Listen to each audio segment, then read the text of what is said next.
made you strong. Die, die, equal, darling, darling, let's go. Die, die, equal, darling, darling, let's go.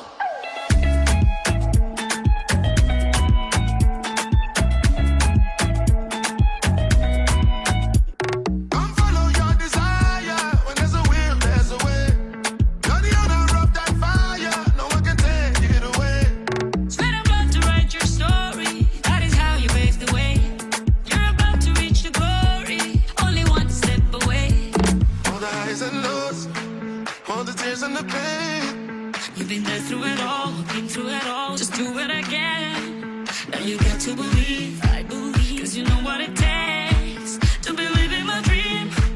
At the top of your game, feel it, got everything you need it. Now bring it like you need it, just like you need it.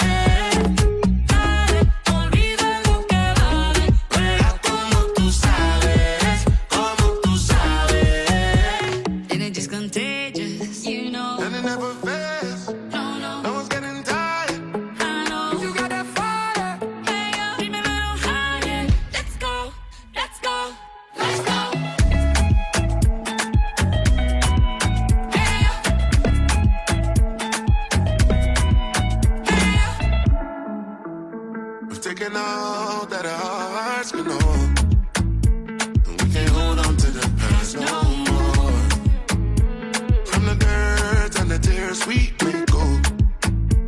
We are more than flesh and bones.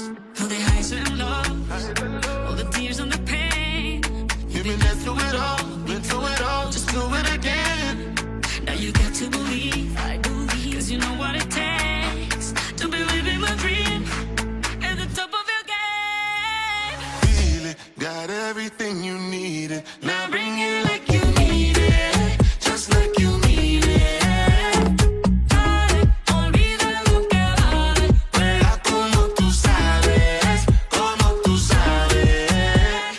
Pelé, Maradona, Maldini, Romario, Cristiano, Ronaldo, Vive Iniesta, Beckham y Kaká. Messi, Mbappé, Salah, Brasil, Uruguay, Argentina, Colombia, US, England, Germany, France, South Africa, España, Mexico, Japan, Die. Netherlands. Amazing one right there. Shakira teaming up with Burna Boy to serve as the World Cup theme song for the year 2026. FIFA World Cup 2026 currently on the way right there in the United States, Canada, and also Mexico. Has given us plenty of vibes, plenty of energy, amazing atmosphere, amazing ambience so far.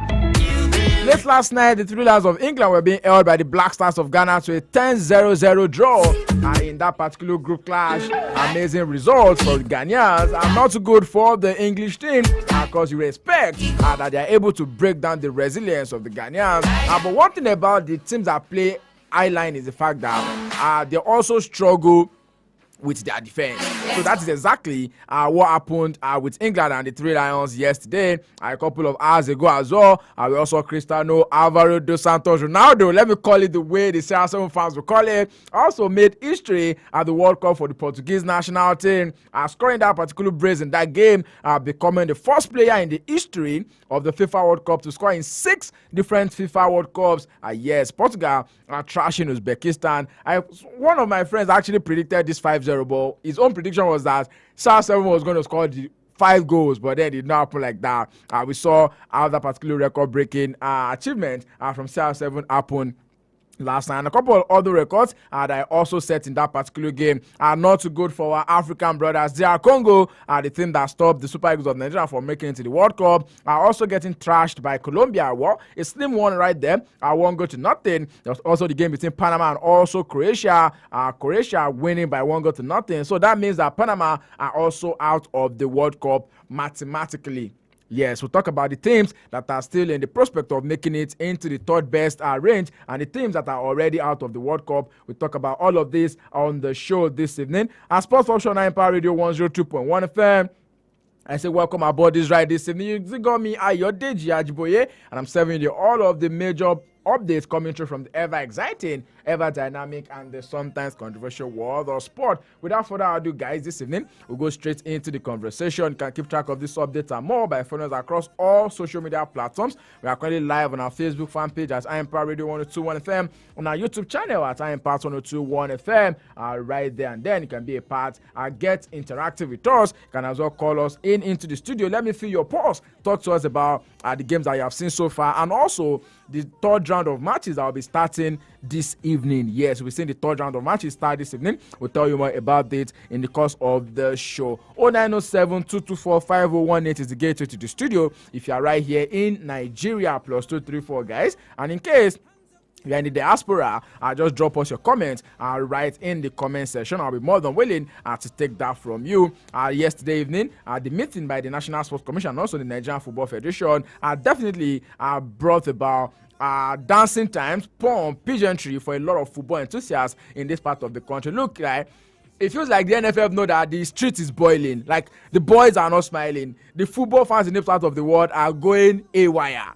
Because, look here, FIFA World Cup is happening. Nigeria is not playing. We see our players playing street football. I mean, one of my guys did post that thing on his social, say their mates are playing World Cup. They are right here in Nigeria playing street football. We told them to put their energy into the qualifiers, but they said no. Well, that one is long gone. But then the NFF did put a bit of smile on the faces of a lot of football fans from yesterday. Talk about retaining and also extended contract of coach Eric Sekucheo, giving him the job of the dream team. Now that we know that there's no longer Chani Goose, he's going to be taking charge of the under 23, and we also know that yes, a couple of other things will be happening in the mix of that particular one up until 2028. We'll still be having Eric Sekucheo around, and also good news for the Nigerian Premier Football League as well. A whooping 1 billion naira, guys, for the winner of the NPFL from next year. So the second will be taking times 2 of what the current winner of this year is going, because the current winner went on with 250 million naira. So from next year, the first runner of that, the second position, will be going on with 500 million naira, and the third position will be going on with 300 million naira. So that is to tell you that yes, a couple of good things happening. And look here, the moment I had faith in the NSC and also under Malam Shehu Diko was when he mentioned something about the NFF changing their statutes so that stakeholders can also be able to vote. That was when I knew, this man, well, he's been part of the NFF before and he's seen what they used to do. So yes, looks like he's going to be bringing good fortune to the Nigerian Football Federation. Welcome aboard this ride once again this evening. Sports Talk Show 9 Power Radio 102.1 FM. To the switch of the back of the net, I get the show on the road. Warit joins me on the show this evening. Good evening, Warit. I'm sure you're super duper pumped. Of course, your idolu, yeah, as they will call him, your GOAT, getting on the score sheet for his national team in that game yesterday evening. An amazing one for the La Seleção in their own game yesterday evening. Talk to me about it, guy. Yes, good evening, DJ. Good evening to all our listeners, and it's an absolute pleasure to be right here. Like you mentioned, the way you have started the show, let me first start off with what we are seeing in the Nigerian football, talking about the partnership between NSC and also the NFF, having a lot of plans, both for the national team and also for our league here. Yeah. It's looking good, yes, on paper. Still yes. On paper. Because the reason why I'm saying that is... Guy, they get belief small. Last year's Federations Cup winner haven't gotten their money till now. So it's not just by saying it's, let us see the action at the end of the day. It's a good one. If at the end of the day we are having, initially it was always the winner of the league who is always getting a prize money. Yeah. He's always being rewarded. Now they have streamlined it or widened it to 3 clubs. That's the top 3. The first is getting 1 billion, which is going to go a lot. It's going to do a lot for any team that wins the NPFL combination next season. The second is going to get 500 million because we know the amount of money that is being used to run this club. A lot of the clubs in the NPFL are government-run clubs, but for the private individual clubs, this will be a positive one, and it will give them this ginger going into the next season. I mean, someone was joking, and he said he's happy that Kun Khalifa did not, like the chairman of Kun Khalifa, will be happy that he did not relegate, so at least he will have a shot at winning 1 billion. And you mentioned someone that's one of our guys I was talking about, who said the people are playing, and I was on one of his platforms, and he said that this arrangement being made for other teams. That's talking about from the 4th position to the 20th position. At least you will walk away with something, not just going empty-handed, and which is a good one. I like this. I like what I'm seeing. But on the other hand, we have seen the time pass where there's always this legal agreement, especially with the TV or broadcasting issue. At some point, they had a 5-year deal with a certain TV, but in the long run, it didn't work. And I don't want that kind of scenario to happen this time around. And what we want to see about the NPFL, we want to see the league grow. We want to be among the best league around the world. South Africa are not where they are just by fluke. They have put in the proper process. They have put in the work. See the North African League. That is why when we go into the CAF competitions, we struggle. And there's no better way to start to build your league than starting with how we have done. Try to also enforce the there's this thing. I'm trying to remember this thing that we used to start the season. The Community Shield. No, not the Community Shield. Okay. There's this criteria that you have to meet requirements. There's a name. There's a name I'm trying to. The name just keep my head. I mean, just like the one the CAF are looking to do now for the CAF competition and also the CAF Champions League. We have to meet it, and what I want is that we have from next year we should have a 5-year plan of where we want to be in the next 5 years, and it's a good start by the NSA and also the NFF. All right, I'll go start by the NSA and also the NFF. Okay, let me also bring you, your Idiolo did it for you last night. How does it feel to say, okay, are you talking about the club licensing now? Club licensing, yes, club licensing. Club licensing. I was also trying to pick it for you. Because, club licensing. Because we know that majority of the clubs in the NPFL don't meet that requirement. We just, if you have passed, if you just patch it through, and because if you are doing based on standard, based on CAF and also FIFA standard, a lot of our clubs won't be playing. We not even have a league to first of all. They are just, it's only the private clubs that are trying as much as possible to meet up to the standard. A perfect example is Remo Stars. Sporting Lagos are also in that mix. But it's we saw what Remo Stars did. They got relegated, but the chairman still had to give their highest goal scorer a brand new car yesterday. I saw that update, and I mean, but the question is, will Chijioke Mboma drive them back to the league? For the experience that Remo Stars have had, and looking at how things have passed since the time, I think it was in 2016 they got into the NPFL. They have gone and come. Yeah. But last season was not the best of season. For Remo Stars. For a team that won the NPFL 2 seasons ago, being getting relegated. But we have seen in time past that this team is properly run. Sporting Lagos went 2 seasons ago and they are back in the NPFL. And if Sporting Lagos could do so, I cannot believe that Remo Stars will also be back. They can be back into the NPFL. Alright, big stories coming through on the show this evening. Still the Sports Social Empire Radio 102.1 FM. Before we go into the show proper, I was talking about Cristiano Ronaldo. I mean, how does it feel as a CR7 fan? I see him, score that brace last night. Yes. I mean, I was talking on Monday after the show. We having the discussion that after Messi scored that brace, that Messi don't start the commission on the eye, and we Ronaldo fans were kind of just worried. We were just on the low key. We're not see. I'm not worried. You guys do not talk. See, Messi fans had their edge as it stands, but that yesterday, I just needed Ronaldo to score, and immediately he got that goal. You could see the relief of. I was looking out for your update, but you didn't post anything. No. I'm looking at the bigger picture here. I'm looking at the bigger. You see, okay, Portugal going on to win the tournament. That is the aim. Let me be humble. I'm patient. They say the patient dog eats the fattest bone. Yeah. Let us wait for that. I know that a lot of factors might work against Argentina because in history of the FIFA World Cup, it's been said that only once twice as a defending champion, defended the World Cup. That has to be France and also Brazil, if I'm not mistaken. And then it's been in the years past. So will that happen again with Argentina? Will be left to be seen. Sports Option Empire Radio 102.1 FM. You can join the conversation on the show this evening. 0907-224-5018 is the gateway to the studio. Don't forget that we are right here to serve the very best of stories, making the rounds in the ever exciting, ever dynamic, and the sometimes controversial world of sport. Let's go straight into the conversation right now, and we will started with the talks from the home front. But let's talk about the Commonwealth trials.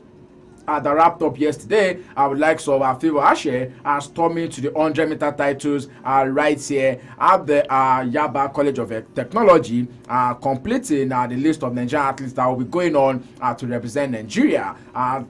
Favor Ashe sprinted to a personal best of 9.93 seconds to win the men's 100 meters title right at the Yaba College of Technology Sports Complex. He led the high quality field with the likes of Adeka Lufakurede finishing second, also another personal best of 9.98, while the reigning National Sports Festival champion Chidera Ezeako also finished achieving a personal best of 10.03 seconds. Guy, we now have Nigerians running sub-10s. Yes, for those athletes talking about Favor Ashe, Chidera, and also the other Chidera Ezeako and also Adeka Lufakurede. Exactly. Those we need our best legs to represent us when we are going to the Commonwealth that's going to happen right there in Glasgow. So the best of the best, and quite expected. The Commonwealth is more of, how would I put it, because the Olympics is the biggest, where we have a lot of countries coming together to come and participate. But Commonwealth are just within regions, and I kind of believe that in time past we have seen that during the Commonwealth we used to get a couple of medals, gold, bronze, and also the silver medal. And I'm expecting a lot from our athlete. And I said I was there on Monday, and I saw a lot of people who had that talent. But the thing is that talent is not enough. You also need to put that talent through the proper process, have the proper channel to train that talent. And we have a lot of people who are talented in this country, but one of the things that we struggle with is terms of equipment, also the environment, and also there are a lot of things when it comes to being a professional athlete. They also the diet part and everything, but it is what it is. Let us have our best of going to represent Nigeria, and hopefully we are able to fly the Nigerian flag high. Of course, hopefully they are able to fly the Nigerian flag so high for the whole wild world to say. That is the story coming through from the Nigerian athletics now. It's also been said that the likes of veteran quarter miler Patience Okon-George also rode back the years to win the women's 400-meter title with a time of 51.85 seconds.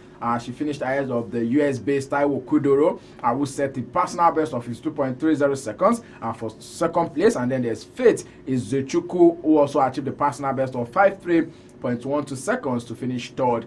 The former US collegiate athlete Tyler Johnson also claimed his first national title in the men's 400 meter, crossing the line in 45.75 seconds. There's Victory Achakwe Ekeri following closely with 45.91 seconds, and also the experienced campaigner Emmanuel Ojeli finishing third. The 3 days trials concluded yesterday. Champions also emerged in the men's and women's 200 meter, the men's 110 meter hurdles, the women's 100 meter hurdles, and other events. Because selectors have now finalized their Nigerian athletics team for the 2026 Commonwealth Games. Now, we'll be looking forward to see the list of the athletes that will be representing Nigeria at the Commonwealth Games in Scotland between July 23rd to August 2nd. Of course, the list is expected to be coming out in the coming days. We look forward to seeing the name of the athletes that will be on that particular board already. We know that for every athlete that finished first in all of their races will definitely be representing us. Let's move away from that talk now. Before we go back to the talks about the football talks on the home front, the NSC, the Nigerian Football Federation. Let's talk a little bit about other sports, and this one has to do with Anthony Joshua. Joshua is saying that yes, there's a couple of positivity coming into his fight against Tyson Fury. Though the venue for that fight is still said to be unknown yet, but we know that it's going to be happening later this year, either around November or December. But now there's a bit of unbalanced between the two parties. That's the Frank Warren and also the Earn, who are looking to say, is it going to be in UK, is it going to be US, or is going to be in the Middle East? Yes, for Anthony Joshua and also Tyson Fury, this fight we have waited long for this particular bout, even and it has lost its excitement. Yes, that's where I was going. When both boxers were in their prime, and at some point it was started to be the undisputed bout that I was talking about. You know that both boxers are British heavyweight, and with the way things have in time past, with the way things have been, it's always one party not being satisfied with the argument, and I think finally they have to come together and find a balance at the end of the day. Because if venue is an issue, I know that a lot of people who want to host this particular, especially the Middle East. We have seen Saudi Arabia host a couple of events. I think was it not 2 years ago we had the Riyadh season where a particular period all majority of the boxing match was being fought in the Middle East. Also, in United Kingdom, we have a couple of stadiums who can host this particular bout, and a lot of people are still expecting to know that we don't just want the trash talking between Anthony Joshua and also Tyson Fury. Let us see who the fight and who is going to win at the end of the day. I don't just want one particular bout because you can just have a win. Let us see maybe a trilogy or a double between these two boxers. All right, I mean, another former two-time weight world champion, Billy Joe Saunders, is also backing Anthony Joshua for that fight, saying Joshua's physical strength and also punching accuracy are the qualities that could prove decisive when he eventually meets with Tyson Fury. I mean, a lot of guys are actually acknowledging that Fury is superior with his technique, and also, that is what is going to make this heavyweight showdown, a close call between the two of them. Yes, for Joshua, we know where his strength lies on. That is his heavy punch. He's a knockout boxer. For Tyson Fury, in time past, if you are checking majority of his bouts, he has only lost, I think, against Alexander Usyk, just one loss in his boxing career. But if you have seen him in time over the years, he is a boxer who can be under pressure, can withhold any punches or any can absorb it. He can absorb it exactly, and he's one person that is interesting when it comes to the boxing. I want to see the best of the best, because, like I said, this is not the best time to watch these guys because it seems that they have passed their prime. We wanted these bouts when they were their prime. It's just like the case we had with Manny Pacquiao and also Floyd Mayweather, because both boxers fought when they were already getting old, and that is not, it did not give us the best excitement. If both boxers fight in their prime, we will know that yes, we got the best out of these two. All right, let's move away from that story right now. Let's talk a little about football. Just like we started the show with, it's now been said that Malam Shehu Diko, the president or the chairman of the National Sports Commission, has talked about giving what you call the 2030 World Cup target after renewing the contract for Eric Sekucho yesterday. Now, it's a do or die now. We have to make it to the next World Cup. We've missed 2 in a row. What happens to the third one? Yes, for the 2030 preparation should have started, and we have seen a couple of good signs with what we saw during the Unity Cup and the couple of friendlies, with Eritrea inviting a lot of positivities, a couple of players. Because if you are looking at our age grade, talking about the under 17 and under 20, it's kind of blow. There is no future in that particular category. So we are even seeing them on the biggest stage. When last did we participated well at the age grade tournament? That's talking about the World Cup. The last set that won the World Cup, the other set was Victor Osimhen. That was way back since 2015, and since that time the other 17 has not done well in major tournaments. The other 20 have also struggled in majority of the time. I kind of believe that with what HL has started, hopefully in the long run, we won't be in the situation we are currently in 2030. And for HL, he has made a couple of demands, and the NSC and also the NFF are already succumbing to that particular demand. And this is the stage where you have requested for a particular stuff, and if you are giving it to, we are expecting a wonderful result for me. So much is given, much is expected. And I think that HL have to know this, because for a giant nation as Nigeria, not qualifying for back-to-back. When it was 3, we qualified. When it was 5, we qualified. Now that it is 10, we struggled to qualify, which is not a good one. And there's a possibility that the next one, it might be 64 teams, depending on how FIFA conclude with their whole arrangements. But we shouldn't take the next World Cup for granted, just like the way we did this particular point in time. All right. We should not take the next World Cup for granted, just like we did at this particular time. Of course, you can say that Nigeria remains one of the most successful football nations, winning the AFCON titles 3 times, and also we have been to the World Cup 6 editions. Yes, and we have also reached the round of 16 on 3 occasions. I remember in 2014 we were in the round of 16. We were in the round of 16 in 1998 as well as 1994. So been there 6 times. Been to the round of 16 3 times. That is to tell you that yes, this particular Super Eagles, they are not just a pushover when it comes to football, both on the global. I mean, you can even see that right about now. Nigerian jersey continues to appear at the World Cup. Yeah. I mean, different visuals, you just find that Nigerian jersey there. Every representing. One of the things that you used to put Nigeria in the limelight is always our jersey. If you remember the 2018 World Cup, our jersey was the best jersey in terms of the design and also the face value. It was top notch. And this particular one, looking at how the brand that have been put in charge have gone about it, it would have been a good one to see that the Nigerian jersey. Look at the countries that are participating with what Tunisia have done at the World Cup.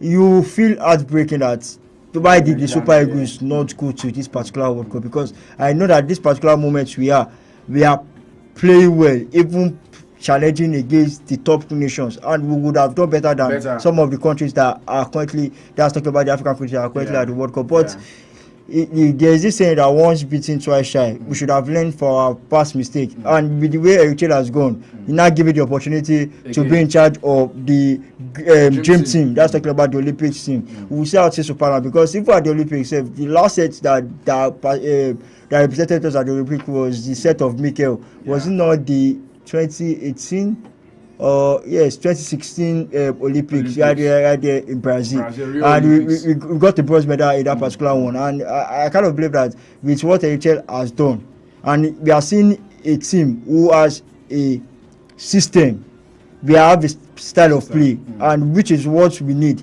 from the under 15 go straight to the senior team. Let us have a system that this is how we want to approach, or this is the way we want to see what the Spanish national team is doing. They are playing tiki-taka. The German have their own system with the way they want to play, and that should be what the Super Eagles and also the coach should also be about. All right, let's move away from the home front right now. Let's get straight to Europe. Plenty of talks on the show this evening. Let's go straight into the world of tennis. Our first stop is going to be the Wimbledon talks now. I mean, the last couple of days, there's been plenty of conversations from the anti-doping to the doping to some of the ATP and the WTA 250 and 500 events that are happening ahead of the grass court season. That is the Wimbledon. Now, just like they did it at the they did it at the Australian Open, they did it at the Roland Garros. Now they are looking to do it at the London's club now.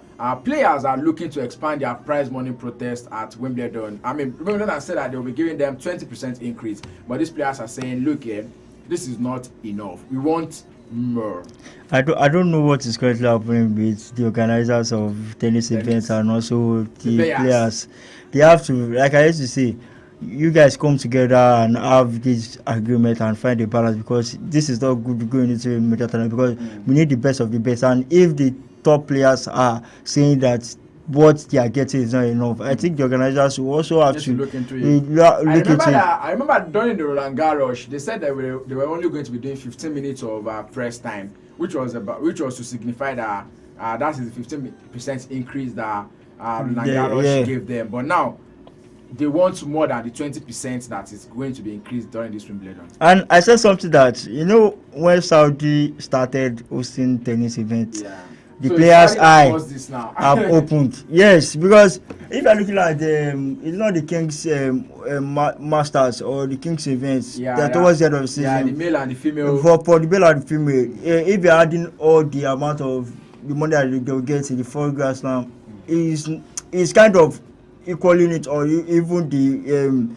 the King's Masters is even more than it. And this is the reason why majority of the players believe that they can care more than what they are seeing at the 4 Grand Slams. The money is there. The money is there, and for you to, because you are having the best of the best, and the more we are having more tennis players who are coming up, and we are having the best challenge, then definitely you get a lot of money coming in. And I think sports is one lucrative business that a lot of people see as, okay, yes, money is there, and the players want to be fully back in the sense that financially they must be okay. And I think that this is what the players are fighting for. All right, exactly what the players are fighting, because on record they said that the top 20 players are also in support of this particular move. Now we see, we're going to see how this one is going to, unfold in the coming days ahead of the Wimbledon that will be starting in just a couple of hours from now, because the Wimbledon will be starting this weekend right there in London. Let's move away from talks in the world of tennis now. Last night there were a couple of updates coming through from the world of basketball. The draft is now up and running right now. We're looking forward to see which team will be signing which rookie, which team will be signing which player. But then the big news from Tuesday is the fact that Giannis Antetokounmpo might be moving to Miami Heat. Obviously, it's going to be teaming up with Bam Adebayo there. Yes, I think the move is more of almost done, and it's Giannis has made his intention known. We saw how he fought last season to move away from the Milwaukee Bucks. He has won the NBA championship with the Bucks, but there is this level of I want more, and that is where Giannis is at the moment. One NBA title is not enough. He needs to challenge with the best. And moving on to the Miami Heat, it was kind of a two battle between Miami Heat and also the Boston Celtics, because I found out that the Boston Celtics were willing to offer Jaylen Brown and a couple of now there's a bit of conversation concerning Jaylen Brown's future, because I'm also hearing that the future or the relationship between the Celtics and Jaylen Brown is over. Yes, because now the situation is kind of not looking good. Because for Jaylen Brown now, if he's looking at the Boston Celtics as why you guys are offering me to Milwaukee Bucks for me to be traded, it's just like a situation. Let me just point out an analogy. You have a beep and you go for an outing, you see another gay, you go toast the gay, he no good for you. If you now go back to that your girlfriend, things will not be the same. And that is the state where Celtics are also Jaylen Brown is, because Jaylen Brown has been one player that has been crucial for the Boston Celtics, both for the offensive play and also the defensive play. And him and Jason Tatum have been two players who are kind of the face of that Boston Celtics. But there is this belief that Jason Tatum is first ahead of Jaylen Brown. Jaylen Brown might also be considering that he wants to go into a team where he is the main man. Because for someone who had, I think, 25 points, he was averaging 25 points per game last season, and was at some point be considered as one of the MVP for the regular season. He also wants to not be under the shadow of someone. He wants to be the face of a team. And I don't know where things are, because I heard one of the Celtics management come out to say that yes, the way things are is that Jaylen Brown and also the Boston Celtics are in good relation, and maybe in 10 years we don't know what will happen in the future. There's a possibility that Jaylen Brown might leave the Boston Celtics, but for Giannis Antetokounmpo moving to the Miami Heat is a good one. A couple of players are going to be going to the Milwaukee Bucks, and a couple of players will be going there. So we'll see how things will pan out for Giannis Antetokounmpo, him, Bam Adebayo, and a couple of guys, and Nick Powell. We'll see how things will pan out for the Miami Heat. How players are going to gel together. It's going to be, because for the Miami Heat, when Jimmy Butler was there, I think they got to the NBA final twice. They lost to the Denver Nuggets one and lost to the Lakers. That was during the COVID period. And if you could do that with a Jimmy Butler and also a Bam Adebayo, then you bring in a starter Giannis who is in his prime. You can't take away anything from this Miami Heat, and we expect lots. We are going to be expecting lots from them going into the NBA season, next season. Alrighty, 0907-224-5018 is the gateway to the studio. Once again, let's quickly skedaddle into football talks now. Talk about the FIFA World Cup. Earlier this morning, Colombia defeated DR Congo to now get into the knockout rounds of the World Cup already. DR Congo suffering that particular 1-0 loss after holding Portugal to a 1-0 draw in their opening match. Daniel Munoz getting that particular goal for the Colombian national team right there in Guadalajara. For this World Cup, I've said that this World Cup is a World Cup for the goalkeeper. if you are taking the massive amount of save that the goalkeeper of DR Congo had here yesterday, it could have been worse for DR Congo because the goalkeeper was the man of the match, in my own opinion, and he pulled up a couple of saves. But for Colombia, they are in a good position. The first 2 games getting the maximum points, 6 points from 2 games, and for DR Congo, after that performance they had against the Portuguese national team, a lot of people expected more from them. And for this guy that Loboba started to, the first game came to watch, they lost, and it's not a good one for, but for Colombia, a good one for. And James Rodriguez, I found out that this guy, maybe when it comes to the World Cup, there is this kind of ginger he has. And yesterday he always put in that particular shape. For Luis Diaz also, he was top notch yesterday. A couple of goals was cancelled because I think he scored 2 goals. It was scored for offside. But Colombia, with what they have started the World Cup with, is a good one going forward, and they are true to the knockout stage.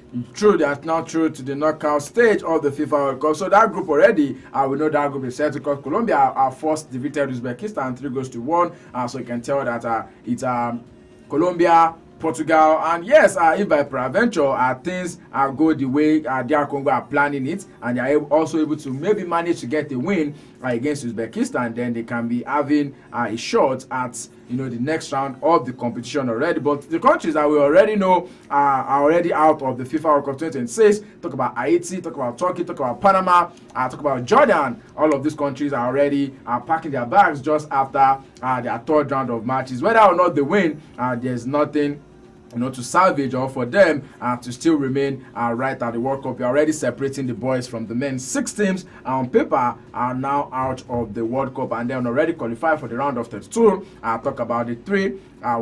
Maybe we cannot add Canada yet because they still have a bit of work to do in the next round, but we know that Mexico, USA, Germany, Argentina, France, Norway, and Colombia are through to the next round. Yes, for those countries who have won their first 2 games, just like you mentioned, Argentina, USA, Mexico, Colombia, Germany, those teams are through to the next round, and their focus now is how they will go about the knockout stage. For the countries that have had the likes of Jordan, the likes of Haiti, the likes of Turkey, the likes of Tunisia, and now yesterday Panama has been confirmed that they will be, and now we are getting a clear picture of the teams who are going into the next round. And like you said, we are at that stage where the men are now separated from the boys. The boys, as it stands, have been the teams who have been eliminated. There are a couple of boys that are also trying those people who have been eliminated. But for this particular period, we are going into the 3rd round of the group stage games, and a lot of countries are still going to be eliminated. And also, by the end of the day, we are going to have 32 teams who are going to be qualifying for the next round. Alright, the 32 that will qualifying for the next round. Yes, there's also the game between Panama and also Croatia. Panama, just like I've mentioned, are out, are losing to Croatia 1 goal to nothing.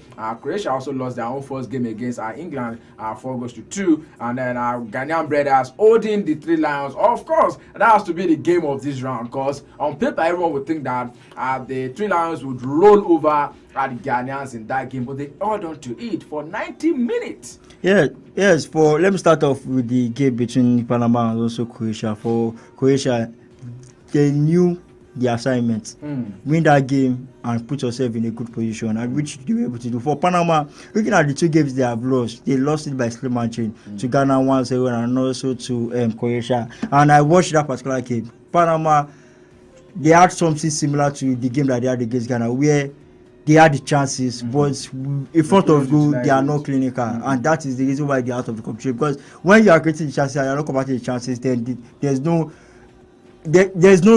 essence of that chances you are creating. And you could see that this team were playing good football, but at the end of the day, when you are given the chances, you have to take it, and when you don't take it, you are going to pay for it. And yesterday it was Bodeme, the Osasuna striker, that gave Croatia. He became the second oldest Croatian player to score at the World Cup, and which is a good one for Croatia going forward. A team who finished second in 2018, finished 3rd in 2022, and coming into this World Cup, there's this kind of expectation from them. Even though that I think they are one of the oldest team at the World Cup, which is kind of playing a part in the way they go about that game. But they have gotten their first win against Panama. And for the game between Ghana and also the 3 Lions, yesterday it was a boring display from both countries. We knew the Ghana game plan. we are yet to sit back against. I mean, their coach is the king of sitting back. That's Carlos Queiroz. Yes, he's the king of sitting back, bro. And I won't undermine what they did because going into every game, there's always a game plan, and if it works for you, we know that England are one of the favorites to win this particular World Cup. And for the Ghanaians, looking at how things have panned out coming into this World Cup, they did not qualify for the AFCON. They sacked their coach Otto Addo coming into the World Cup, brought in Carlos Queiroz, and they were. Before Otto Addo, they had this foreign coach before Otto Addo. Chris Hughton. Chris Hughton was in charge of that particular team, and things was not looking good for them coming into the World Cup. But looking at how the World Cup has gone, with 2 games, 4 points, I think that the Ghanaians should be satisfied with what they had. And for the man that said that he tied Hurricane leg, the way this is going, it looked like yes. And there's this belief that I've seen this question that does black magic, does voodoo work in football? For the man, he said yes. And like I said, for the English, the 3 Lions, let me talk about them and Thomas Tuchel. Coming into the tournament, I said Thomas Tuchel that I'm not going to judge him for the selection of his team. My own is that every coach dies by that decision. He has made that decision, and we that we are outside there, we that we are yet to analyze them until he feels that's when he will come out for his head. And with the way things have going, look at how a couple of players have played, the likes of Gordon and also Noni Madueke. I'm still questioning why those 2 players are starting ahead of a couple of players. And yesterday we saw a bold display, just like with the way we have seen from a couple of teams at this World Cup. We saw it again with Spain against Cape Verde, where the team lack creativity, the team lack intensity, they lack that urgency. We saw it against Portugal, between Portugal and also Congo. And yesterday was another game we saw between England and Ghana. The English team lack this creativity, and this is what differentiates an exceptional player from an average player, where there is this individual balance, there is this way you read the game, there is this way you are supposed to create chances. Try to read the game and allow your team to win. Yesterday, we did not see any of that from the players that played for the 3 Lions, and which was quite a disappointing one from them. But for Thomas Tuchel, the aim as it stands is to just get out of the group. And for Tuchel, we have seen in time past that he is a cup competition manager. He has the proven record, he has the track record when it comes to cup competitions. And I cannot believe that for the English team, if he feels, people are going to come out for Thomas Tuchel, because that game was a boring goalless draw. Alrighty, and that game a very boring goalless draw in the words of Warid on the show this evening. I mean, Thomas Tuchel has said he knows that Ghana will come in with a particular game plan, but then it's for him to be able to also get his players to do that. I saw one record yesterday now that says Marcus Rashford has now become the player with the highest number of substitute appearances at the World Cup. I don't know. I don't know if it's that, but then Thomas Tuchel, sits a bench the likes of Marcus Rashford, even not starting a certain Bukayo Saka. Maybe you can say that those are like the architect of the 3 Lions downfall at the World Cup so far. Let's move on from that story now. Still more thoughts coming through from the games, and as well we'll be seeing a couple of games that will be going down later tonight. I should be kickstarting the 3rd round of matches. That is to let you know that look here, we are now into the tail end. We are about separating the boys from the men. Later this evening, Canada will be able to especially know their fate, whether or not they'll be going through to the next round. They play against Switzerland. This particular team will also be looking to say, look here, we want to have a shot at the next round. Both of them are on 4 points in Group B. Yes, both of them are 4 points, like first and second, respectively. Switzerland, Canada are currently topping with a large goal difference, and I think that they have more legs. Both are going to qualify out of this group, because the other tie that is going to be played simultaneously between Qatar and also Bosnia and Herzegovina, one of them would have to win in order to start the chance of getting out of the group. I kind of see that the game between Switzerland and also Canada is going to be a draw. That is my prediction for that particular game. All right, a draw for your prediction. Bosnia and Qatar are also both still have a chance to get into the next round. Qatar will be up against Bosnia and Herzegovina. Switzerland will be up against Canada. So yes, a very tight group. And just so you know, all of the matches from tonight will be played simultaneously. Just so there is no bit of hanky-panky with decisions. And also we'll also be seeing the game between Morocco and Haiti, as well as Scotland and Brazil. Another group of very much uncertainty. Yeah. Scotland need a point against Brazil.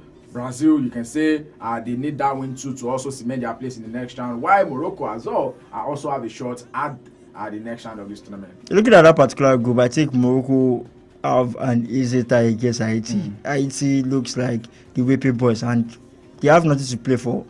And it can also be a dangerous thing because a team that has nothing to lose are the teams that are used to just say, okay, today you people will not go anywhere. We will also spoil the party for you. And I hope I cannot believe that Morocco should be able to do enough to win that particular game because Scotland got the maximum points from the hand of Haiti. Brazil also did the same. But for the game between Brazil and also Scotland, with Carlos Ancelotti already confirmed that Neymar Jr. is going to be back with this thing, and which is a positive one for the Brazilian side. And we'll see that it's a must win. For Brazil, there is this question mark on them. Are they that team? Because we are seeing a different Brazil entirely. Looking at what we used while growing up, we know the Saba boys to be. It's quite different from what they have currently. And there is this.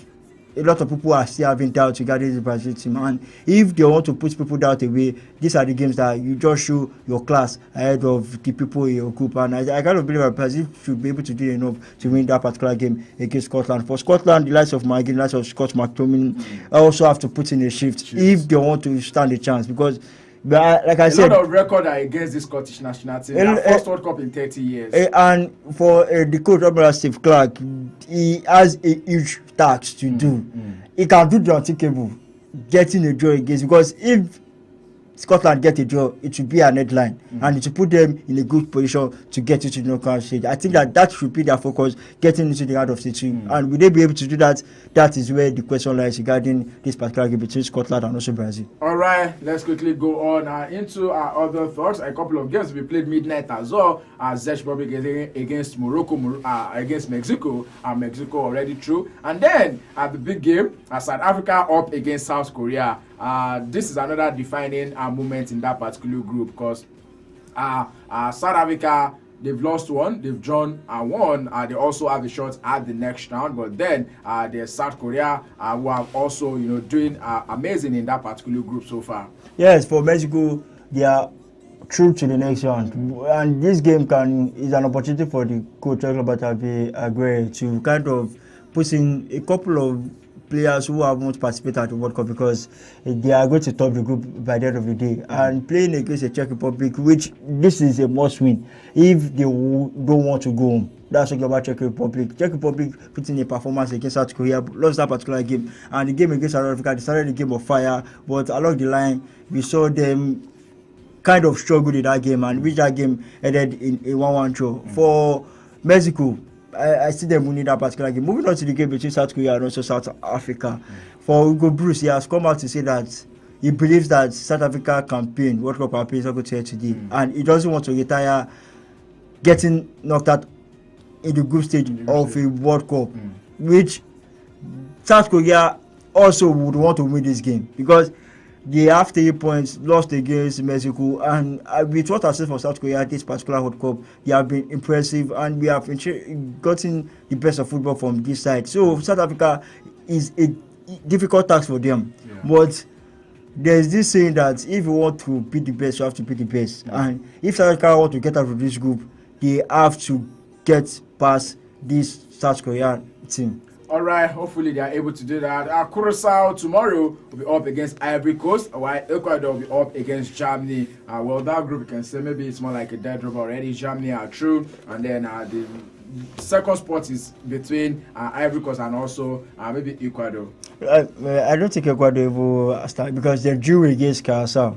That is, they have 1 point, and for Ivory Coast, they're playing the team that looks like the BP boys. That's a little bit Curacao. For Curacao, they put up a surprise against the Ecuadorian national team, but this time around, I kind of believe that Ivory Coast know what they have to do, win a particular game, and I have no doubt that we are going through to the knockout stage. And I cannot believe that Ecuador, it will be a huge disappointment because that point that they had against Curacao was a huge and poor performance from the team. So this group is kind of, we already know how it's going to be shaped.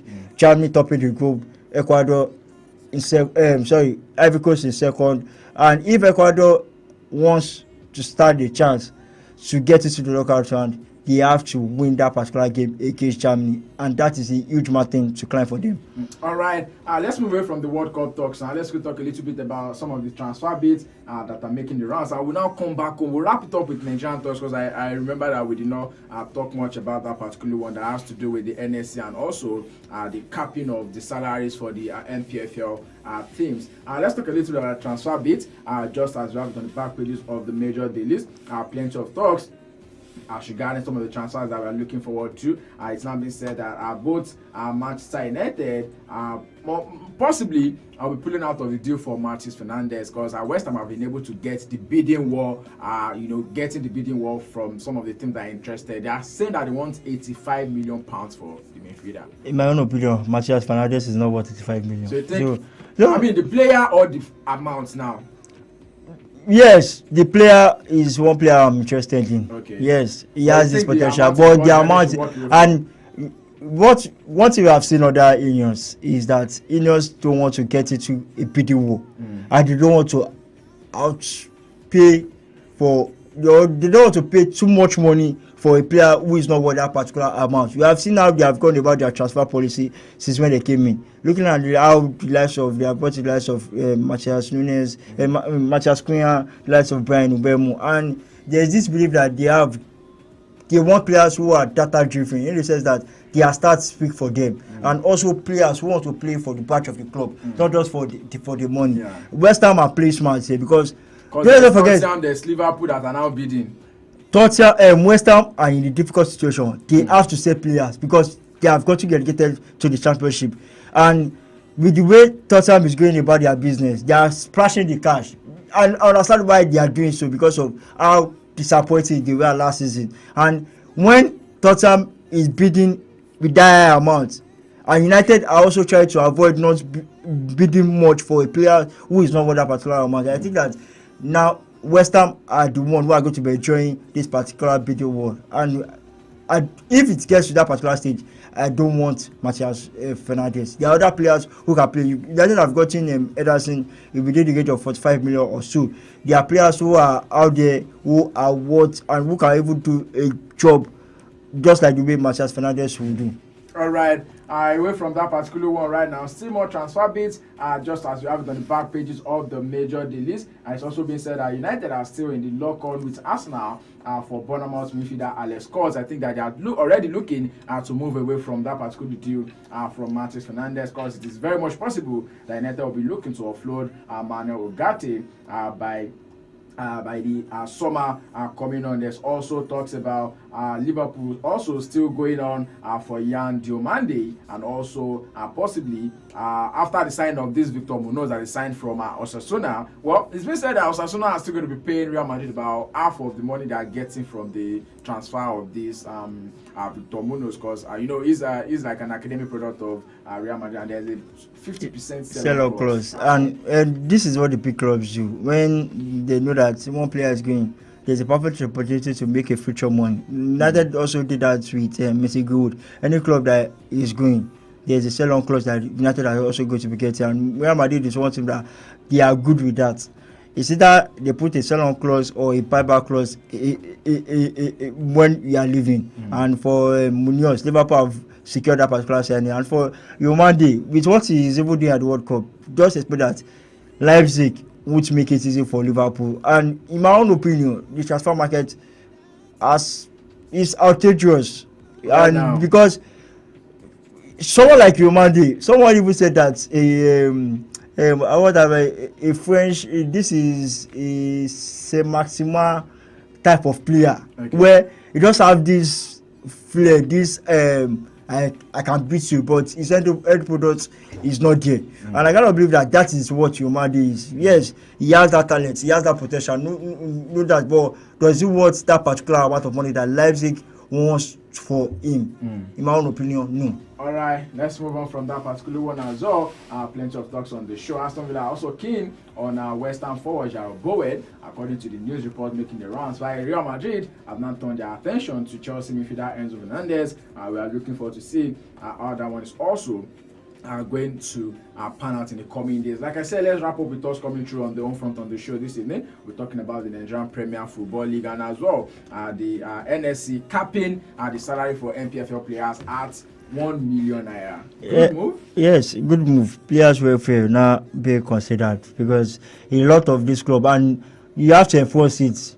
Majority of NPFL club owe their players. You can put up a salary cap, but at the end of the day, if people who are struggling to pay before the salary cap is being put in place, then when the salary cap is not being put in place, we are going to hear a lot of players being owed, and I don't want that. Look at the NSC are doing the proper things, but at the end of the day, these clubs adhere to the rules or this kind of framework being brought to place. That is where we have to watch out for. The NPFL clubs used to get away with some certain things, and this is not what. If you have to start something, let us do it the right way. And if the body who are running the league are already putting in the proper rules, the proper framework, also the clubs will have to complement the work that these people are putting into place. And this is my own opinion regarding that. This is a good initiation. This is a good initiative, and moving forward, we want more of this from both the clubs and also the organizers of the league. All right, both the club and also the organizers of the league, and that's how we'll be wrapping up the show this evening. Sports Talk Show 9 Power Radio 102.1 FM. But before we go, Warid, I'd like you to give us your final sense on the show this evening. Yes, the NBA, the draft happened. Wasn't it early hours of this morning? A couple of guys are in the first round picks. I think we have about 30 first round picks. And the Nigerian is in the mix. I'm trying to get his name. Okerie Emeka also, who is part of the list of people who have been drafted, and he has been drafted by the Detroit Pistons. And the first round pick player has to be Anise Taibasa Jr., who came from BYU College, and the Washington Wizards were the one who drafted him. We have Derek Peterson, Utah Jazz. It was clear that it was going to be a fight between AJ Taibasa and also Derek Peterson. And for Derek Peterson, the reason why I kind of believe that the Washington Wizards didn't go for him because of there is this injury worry regarding him. And for the Utah Jazz, they were the one that picked that particular one. That's talking about Derek Peterson. We have Kameru Buzaya, who was the third pick for the Chicago Bulls. They drafted Caleb Wilson, fourth pick, Keaton Wigler, the fifth pick. We have Michael Brown Jr. by the Brooklyn Nets, sixth pick. The Sacramento Kings had Darius Akoff as the seventh pick. We have Kirsten Flamey by the Atlanta Hawks in eighth, Maurice Johnson Jr. by the Dallas Mavericks in ninth, and also the Milwaukee Bucks with Braden Boyce. Those are the top 10 picks. And for the Nigerian, like I mentioned, he was the 17th pick, Ebuka Okerie by the Detroit Pistons. It's a good one for him, and hopefully, just like we have seen from the last set of people Draft, yes. that's talking about the rookie. We saw Dylan Harper with the San Antonio Spurs. We saw Cooper Flag with the Dallas Mavericks. We also saw Victor Edcom with the 76ers. Those are the players that stood out for me the past season. Yeah. These players coming in, they will also have to do that, because for the Washington Wizards, they have been a team that have struggled the time past, and for them getting the first pick this time around is a huge plus for them, because they are kind of beating a team with this Atlanta Hawks guy who came in, was traded towards the end of last season into the Washington Wizards. We'll see how things will pan out for them going into the new NBA season. All right, we'll see how things will pan out for them going into the new NBA season. And yes, that's how we'll be wrapping up the show for today on Empire Radio 102.1 FM, the Sports Hub Show on your number one urban lifestyle station. I do Jajibe sign out this evening.